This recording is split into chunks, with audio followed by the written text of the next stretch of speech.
Baik, Alhamdulillah di Rampai Pagi ya, bukan hanya setakat satu perkara saja kita ni bincangkan, tapi banyak sebenarnya. Ia meluas hal-hal sedemikian. Antaranya ialah pengungsian informasi dan juga Alhamdulillah seringkali bersama Auda bagi segmen Bisai Tahtu membawakan kepada bis kita ya. Bukan satu perkara yang mengajar akan tetapi membincangkan bersama untuk kita ni fikirkan bersama-sama ya. Untuk tajuk hari ini memang cukup menarik ya. Kemenangan sejati.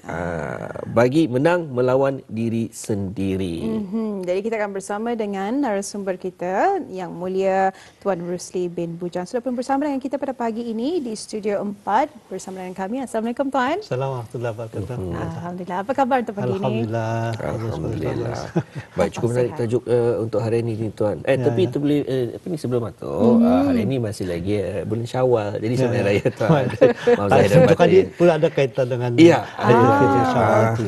InsyaAllah. Jadi ada kaitannya kemenangan Kemenangan sejati. Siapa melatih? Kemenangan sejati menang melawan diri sendiri. Baiklah Tuan, untuk itu mungkin dapat diserahkan bersama Tuan, apa sebenarnya menang melawan diri sendiri ini yang ingin disentuh? Okey, terima kasih Muhammad. Dari sebab itu saya agak terkesan juga macam Muhammad tadi di Rampai Pagi ini bukan untuk mengajar, dalam perspektif psikologi apa ni. Ya, kita ni bukan untuk menggurui. Menggurui itu mengajar lah tu. Sebab sebenarnya kita ni sebagai manusia ni ya secara semula jadi kita ingin belajar sebenarnya. Cuma bila dipadahkan diberitahu tu kadang-kadang timbul rasa menolak salah satunya itu ego tu yang akan diperkatakan dalam perbincangan pagi ini. Jadi kita ni bukan menggurui tapi untuk membantu untuk memaknai kehidupan yang berlaku di sekeliling kita ni. Sebab dengan pemaknaan yang baik itu kan bila kita dapat memaknai apa juga segi kehidupan kita ini, insyaallah kehidupan kita itu akan menjadi lebih baik lagi. Pada pagi ini sesuai dengan mood dan suasana kita ini masih lagi berada dalam bulan Syawal, dan bulan Syawal ini selalunya dikaitkan dengan kemenangan kita ini. Kemenangan kita ini setelah berpuasa, berlapar dahaga, menahan diri daripada makan dan minum dan macam-macam yang dilarang lah semasa berpuasa. Yang asalnya halal, halal minum itu halal yang halal, tapi semasa puasa ni kita ni melawan, menahan diri untuk makan yang barang-barang yang halal itu kecuali setelah cukup masanya tu. So itu menahan diri. Dan akhirnya tu bila kita mampu bertahan selama 30 hari itu sebulan, kita ni meraihkan. Meraihkan itu sebenarnya kalau bahasa Budanya saja Aidilfitri itu sebenarnya kita ni meraihkan yang membolehkan kita ni itu makan minum satu dalam bahasa mudahnya. Dan tapi cuma itu dalam konteks pagi ini saya ingin melihat konteks kemenangan itu apa sebenarnya kemenangan kita ni, kemenangan sejati itu apa sebenarnya dalam konteks kita ni telah mampu melawan berlapar dahaga dalam bulan puasa itu, dan macam mana kemenangan ini dalam konteks kehidupan yang lebih luas. Jadi sebabnya kan dalam masyarakat kita ni selalu dibiasakan untuk melihat kemenangan itu. Soalnya orang menang ini diberikan satu hadiah, ganjaran, ada medal, ada trofi. Sebanyak kali pengikut-pengikutnya, orang yang pengikutnya jadi jadi itu ya sebuah berunsur-unsur fizikal lah. Dan kalau kita ni di atas pentas, selalunya orang menang tu selalu diberikan tepukan-tepukan yang gemuruh. So tapi sebenarnya kemenangan yang menjadi tajukan kemenangan sejati, kemenangan yang sebenarnya itu adalah kemenangan kita ni mengawal, kemampuan kita ni untuk mengawal diri kita ni sendiri termasuk sekali daripada dorongan hawa nafsu kita ni. So dorongan-dorongan contoh apa saja tu selalu dia contohnya untuk kita ni menghentikan tabiat-tabiat yang indah baik misalnya. Keupayaan kita ni, kemenangan kita ni untuk menahan diri daripada buat yang indah baik itu ataupun satu kemenangan yang luar biasa. Bahkan dalam konteks beribadat pun agama, kita ni sembahyang, alhamdulillah dapat pahala. Tapi ada lagi orang yang dapat menahan dirinya untuk tidak berbuat zalim, yang baik dalam masa perbuatannya dapat menahan diri itu sebenarnya dapat berikan ganjaran pahala. Itu sebenarnya itu cantiknya lah dalam agama katanya, bila kita ini mampu beribadat itu hal yang baik. Tapi bila kita ini mampu menahan diri kita ini untuk membuat yang kebaikan ini pun sebenarnya berikan ganjaran juga. So ini kemenangan sebenar ni. kalau tadi bangga dengan ibadat kita misalnya, tadi sembahyang aku 20 rakaat sembahyang salawat tarawih selama 30 malam, dan bangun subuh pukul tahajud setiap malam dua hari. Tiba-tiba dibanggakannya, minta mengharapkan pujian daripada orang. Kan kalau agama tadi habis dia. Yeah. Ya, jadi kemenangan sebenarnya tu ia merasa bangga, tapi ia kebanggaannya itu diperuntukkannya pada Allah Ta'ala itu sendiri.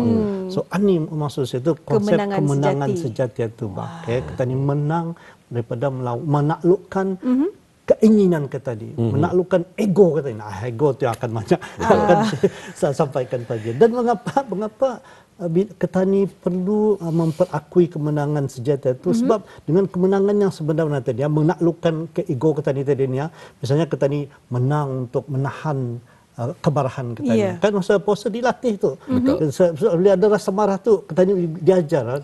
Sesungguhnya aku sedang berpuasa. Sabar. Sabar. Dapatkan. 30 itu dapat. Betul. Nah, bila kita dapat lagi selepas tadi, itu 30 dan yang selebihnya dia 330 hari lagi kita dapat. Itu yang benar. Dan orang tahu tu. Dulu kita ni pemarah, tiba-tiba kita dapat menang. Itu yang maksudnya kebenaran itu. Itu yang ada sorakan, ada tepukan, ada hadiah. Tapi kita ni tahu sudah berubah menjadi lebih baik daripada sebelum ini. Dan kita ni mungkin dapat mengawal marah kita ni, dapat mengawal rasa ego kita ni dan sebagainya.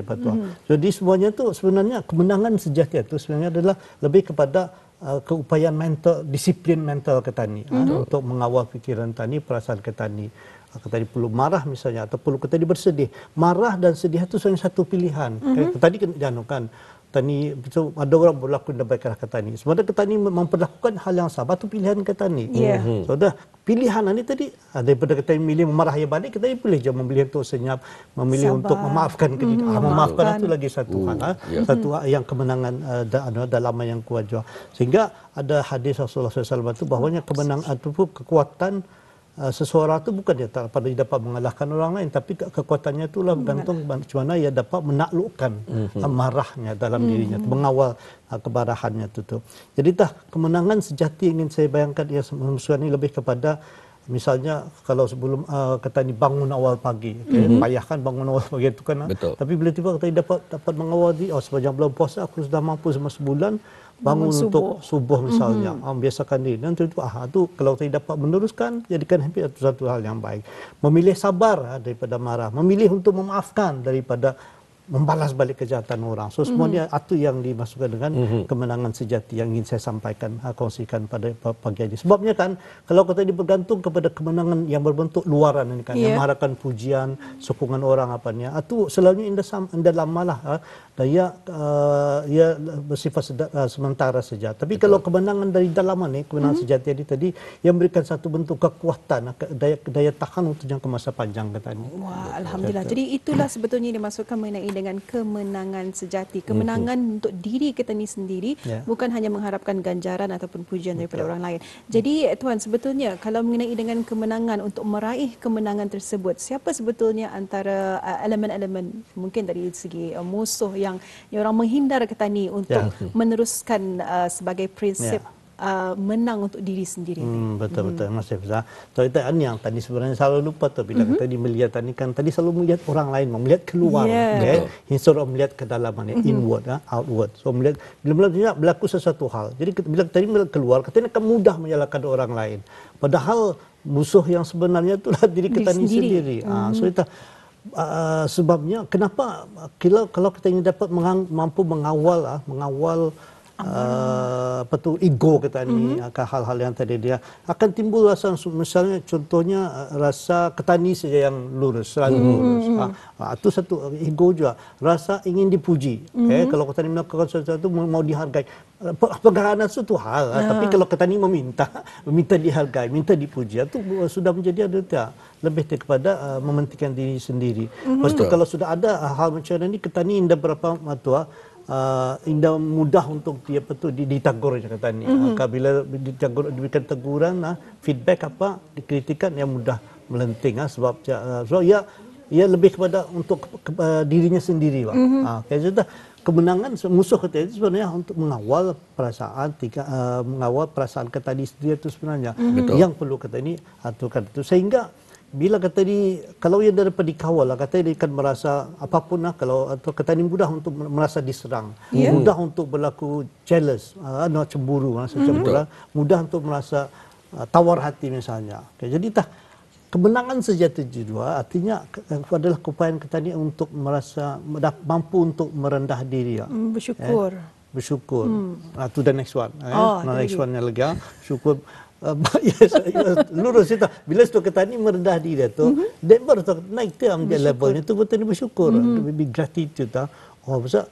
Tapi merendah diri itu bukan macam menghina diri juga, bukan macam kondisi apa juga. Itu lebih kepada ada elemen lain lagi.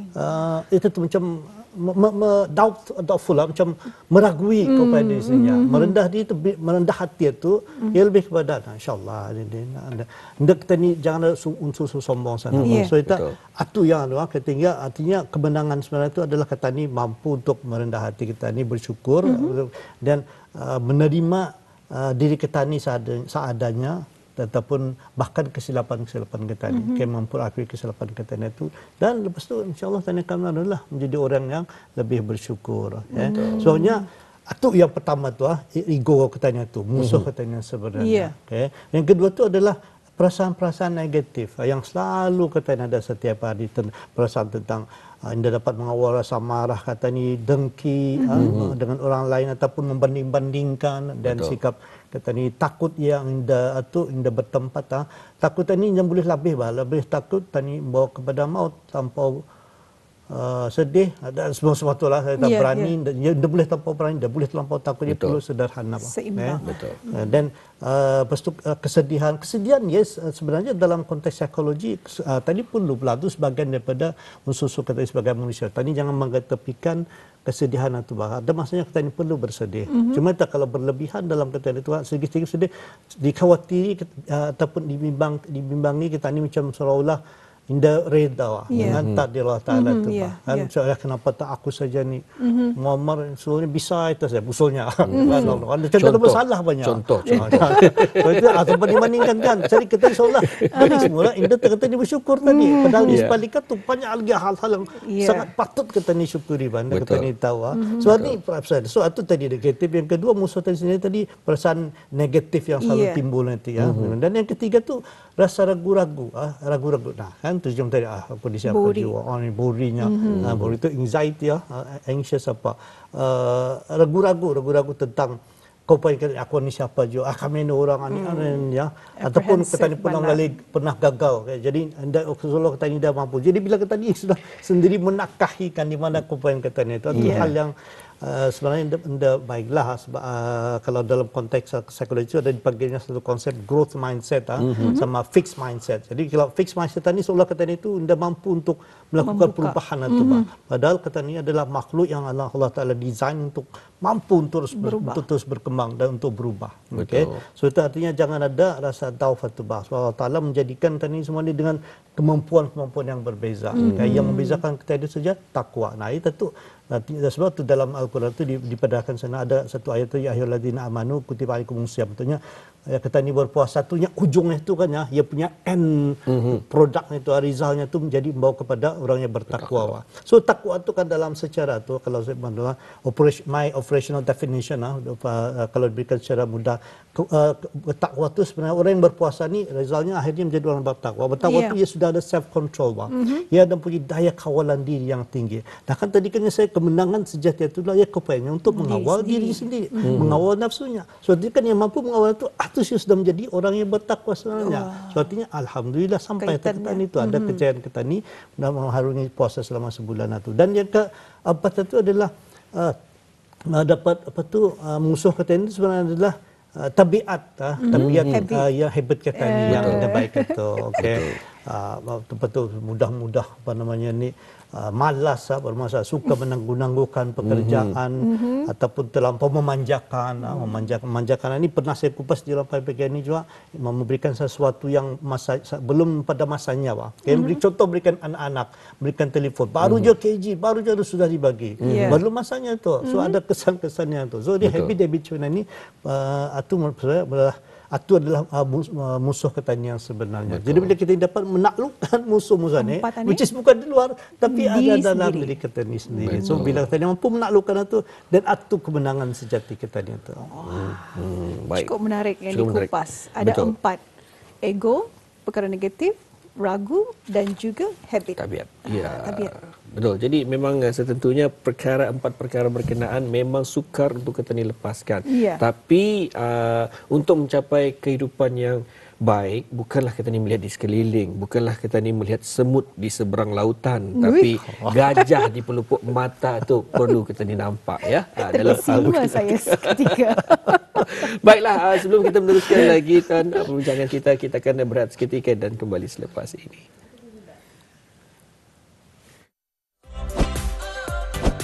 Rampai Pagi, Inspirasi Pagi Auda.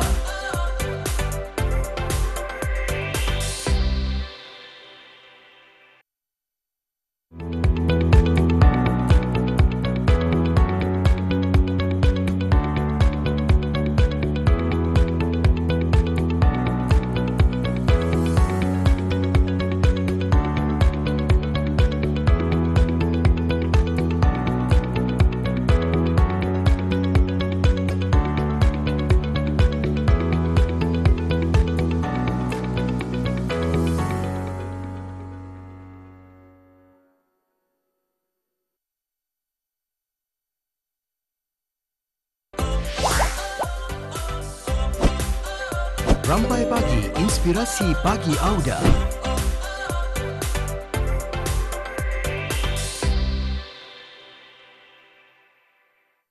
Baik, perbincangan kita setentunya memang tidak akan mencukupi jika sekiranya ada hal-hal ataupun perkara-perkara yang baik ini. Bila kita menyentuh tentang tidak cukup ini, kemenangan sejati kita ni. Di bulan Ramadan kita diberikan 30 hari. 30 hari macam lama. Untuk petani, orang melihat diri kita ni, perspektif diri kita ni pun masih jauh indah cukup. Betul. Adakah cukup ataupun indah? Jadi kita tanyakan kepada Tuan Rusli. Mungkin bagaimana Tuan? Jadi sangat menariklah perbincangan itu. Itu sebenarnya 30 hari itu sudah diset Allah Taala tu sebagai jangka masa yang standby. Ada kajian psikologi. Sebenarnya berapa lamatah tadi manusia ini boleh berubah beralih daripada habit lama ni menjadi kepada habit yang baru. So ada kajian-kajian itu dulunya dikatakannya sampai 60 hari sebenarnya.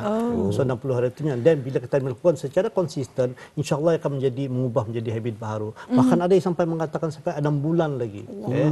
So jangka masanya itu sebenarnya antara 60 ke 6 bulan. 6 bulan. Dibaginya habit formation untuk mengubah suatu memodifikasi tingkah laku ataupun mewujudkan tabiat baharu itu bahkan masa yang lama. So tapi tak doesn't mean yang puasa kata itu salah sebabnya dia perfect sebenarnya Allah Taala itu yang set up petani selama 30 hari itu ia tersebut seperti dilakukan macam-macam rutinnya, macam-macam intervensi selama 30 hari itu. Target sebenarnya itulah untuk kehidupan selepas itu. 11 bulan kehadapannya. So katanya diusai selama 30 hari itu. So itulah itah. Dan yang tadi Muhammad dah bincang tadi macam kalau kita dapat menaklukkan jadi meneruskan Umaiza tadi ada 4 kan, ada ego, habit semua ni. Kalau kita dapat menaklukkan 4 tadi musuh ni, itu kita ni istilahkan musuh. Boleh saja kita ni melabelkan dia macam syaitan. Syaitan. Perkara yang meragukan kita ni. Kita dipenjarakan selama 40 hari itu. Bila 30 hari itu. Bila kita dapat tadi penjarakan, tadi taklukkan tadi, syaitan yang dalam itu, insya-Allah kita akan menjadi lebih baik. Malah juga kalau kita bincangkan kupas sedikit juga Tuan mengenai dengan Ramadan dan juga Syawal, ia sebenarnya masih lagi dalam mentarbiah diri kita ni. Di bulan Syawal ini kita ni dipermudahkan lagi untuk dapat kita ni menyesuaikan diri. Kerana di bulan Syawal kita ni menghubungkan lagi masih dengan hubungan silaturahim bersama dengan orang dikasih. Jadi apapun jua yang menyebabkan ego, menyebabkan tabiat itu masih lagi dapat ditahan, dibentuk dan untuk seterusnya. Jadi mungkin cukuplah dalam masa 2 bulan ini 60 hari lah kan untuk kita ni sama-sama mendidik hati kita ni untuk soalan seterusnya. Jadi untuk soalan seterusnya sebetulnya mengenai dengan kemenangan ini, Dan apa yang dimasukkan dari kemenangan yang memang bersifat peribadian ni Tuan? Jadi apa yang perlu diketahui oleh orang lain sebetulnya? Okay. So now tadi kan tadi banyak menyentuh kemenangan-kemenangan yang sebenarnya tu yang diuar-uarkan, yang diingar-ingarkan, bahkan bising-bisingkan, tepukan gemuruh yang orang lain tahu. Tapi ternyata kemenangan sejati yang saya bayangkan itu sebenarnya silent. Orang tahu. Ambillah kemenangan itu, selama bulan puasa tu mampu misalnya bangun setiap malam pukul 2 misalnya sampai pukul 8 sambung lagi subuh. Dia juga orang tahu tu. So atu kemenangan kita ni tu ya sebenarnya silent senyap, ya berlaku secara senyap saja. Tapi sungguhnya dalam kesenyapan macam itu yang Maha Tahu tu Allah Taala. Artinya hujung pangkalnya kita ni meraih kemenangan ini bukan untuk mengharapkan puja, bukan untuk mendapatkan merasa bangga itu semua bersifat luaran saja. Kemenangan sejati yang silent ini tadi sebenarnya kita ni mengharapkan daripada keridhaan Allah Ta'ala itu sebenarnya. Itu yang missing. Indah ada tu dalam konsep psikologi Barat. So Barat itu ya terhenti kehidupan itu untuk sama-sama kata manusia ini saja. Hablum minan nas ya, yang hablum minallah itu indah ada. Yang kan tadi ada hubungan vertikal Allah Ta'ala tadi yang kena manusia ini katanya ada makhluk sosial tu dah. Masa yang sama katanya ada potensi juga untuk menjadi makhluk spiritual. Maksud yang tadi menghubung terus pada Allah Ta'ala itu. So kemenangan ini kenapa kemenangan yang bentuk macam ini, kemenangan bukan yang dipadah-padahkan, bukan diwar-warkan. Ini penting dalam keadaan kita ini sebab ia akan membentuk kita ini punya karakter, perwatakan kita ini, perwatakan yang kalau dalam apa bukan yang mengharapkan pujian orang, bukan mengharapkan sanjungan penghargaan baru takkan mau bekerja. Sebenarnya okey, dipilih kita wacok kanak-kanak tadi bagi untuk melakukan satu kerjaan bagi intrinsic motivation dorongan dalaman. Yang ekstrinsik itu dibagi upah apa sebagainya kan. Dua-dua itu penting, tapi untuk jangka masa yang panjang itu lebih kepada untuk pembentukan karakter itu tadi perwatakan itu petani perlu selesa, belajar untuk selesa kemenangan terhadap mengawal dorongan nafsu petani sendiri ini. Sebab bukan mengharapkan bila petani menang dalam macam ini ada petani punya reputasi yang tersendiri, bukan untuk mengharapkan sanjungan orang lain. Tapi itu yang akan membentuk siapa diri petani yang sebenarnya. Contoh saja petani memilih untuk menjadi seorang yang jujur. Jujur itu kan boleh saja membeli di kedai misalnya adalah duit lebih daripada simpan. Dia juga tahu tu. Dia tahu. So tapi kejujuran tu pilihan kita ni. So itu kalau tani mampu diri sendiri. So bila kita mampu tu itu maksudnya kemenangan itu. Yang kedua tu kenapa kemenangan yang sejati ini penting, ia membentuk satu daya tahan diri kita ni kita sudah terbiasa dengan pertempuran persaingan yang dalam kehidupan kita ini kita ini akan menjadi individu yang lebih mudah untuk memaafkan, menjadi individu yang lebih penyabar. Sebenarnya kita ini sudah kukuh, kuat secara dalaman tapi bukan secara luaran. So artinya kemenangan sejati ini menjadikan kita ini individu yang kuat dengan pengertian yang sebenar itu. Bukan disebabkan oleh pujian-pujian Allah itu. Akhirnya dan yang ada kaitan dengan konsep ikhlas kata ni tadi.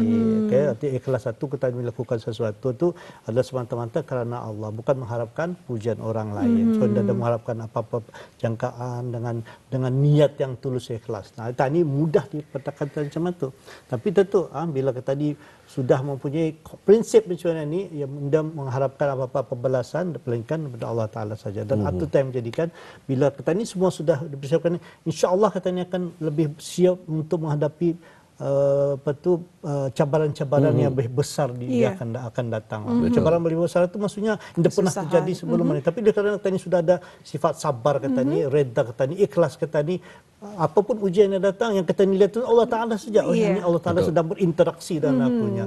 Ania untuk menguji sejauh mana kesabaran kau ni. Sebab kalau kita bersabar itu katanya akan menjadi dapat memahami ujian itu. Bila kita bersyukur Allah Taala akan menambah. Baik, itulah ya satu perbincangan cukup menarik juga bila kita berbincang dengan mereka yang celik akal ataupun pandai untuk mengongsikan hal-hal sedemikian. Memang lama-kelamaan kita pun mengikut juga ataupun habit kita ni, tabiat kita ni akan sebegitu juga. Jadi mungkin ada caranya yang terbaik juga dalam keempat-empat perkara berkenaan untuk kita ni sentiasa menang dalam ataupun menang dengan diri sendiri, sejati. menang sejati ini ya. Namun juga ingin sebenarnya banyak soalan-soalan yang ditanyakan kepada tuan kita. Namun tuan, masa itu sangat mencemburui kita ni dengan kemenangan berkenaan. Jadi insya-Allah jika ada ruangan yang lain kita akan bersua lagi di lain keluaran tuan dengan tajuk yang menarik, ataupun juga mungkin dapat kita bincangkan dengan lebih lanjut mengenai dengan tajuk kita pada hari ini, kemenangan sejati menang melawan diri sendiri. Orang yang paling sukar untuk kita ni takluki adalah diri kita ni sendiri. Tapi insya-Allah janji Allah Subhanahu Wa Taala pasti juga untuk kita ni mencapai kebahagiaan di dunia dan juga di akhirat. Ya, jadi sebagai manusia memang perlu kita ni untuk sentiasa orang memikirkan ataupun mengetahui pengalaman-pengalaman yang baru atau mempelajari antara pengalaman yang lebih baru lagi untuk diri kita ni sendiri, kerana sebagai seorang manusia ini perlunya untuk kita ni mengharungi sikap perubahan. Betul. Setiap tahun ada perubahannya yang tertentu, jadi sebagai manusia untuk berubah lebih baik adalah suatu kemenangan yang sejati sebetulnya. Betul. Baik, kita ucapkan terima kasih kepada narasumber kita iaitu Yang Mulia Meja Besara Tuan Rusli bin Bujang bersama kita pada hari ini. InsyaAllah tuan ya, kita bersua lagi. InsyaAllah. Assalamualaikum. Waalaikumsalam warahmatullahi wabarakatuh.